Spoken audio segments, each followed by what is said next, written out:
नाज़रीन उम्मीद सिरोज TV news आनम मिला नज़र विझूं था इन हाल जी अपडेट से दड़ो का सागर दी दारअली कुंभार जी रिपोर्ट मौजूद दड़ो में GUI पारा हाफिज़ अब्दुल गफूर महमद ज़ुबैर सोनारो असद महमद सैद साबूशा और बियन की अगवानी में कारकुनन बस स्टॉप ते भारत की इंतहाई पसंद तंजीम BJP के ज़लील अगवानन पारा सर्विस कोनन और बिन्हीं जहानन के सरदार हज़रत मोहम्मद सल्लल्लाहु अलैहि वसल्लम की शान में कयल गुस्ताखी खिलाफ बैनर झंडा और प्ले कार्ड खणी एहतजाजी रैली कढी मुज़ाहिरो कयो।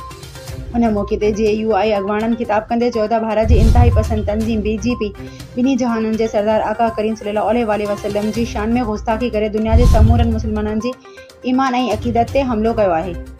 हिनन चयो त भारत की बदमाशी हाणे बर्दाश्त खां ॿाहिरि आहे। हिनन चयो त भारत की तबाही जो वक्त अची वियो आहे। पाकिस्तान समेत समूरे मुस्लिम दुनिया के हाणे भारत सां पंहिंजा सिफ़ारशी लाॻापा ख़त्म करे मुतहद थियणो पवंदो।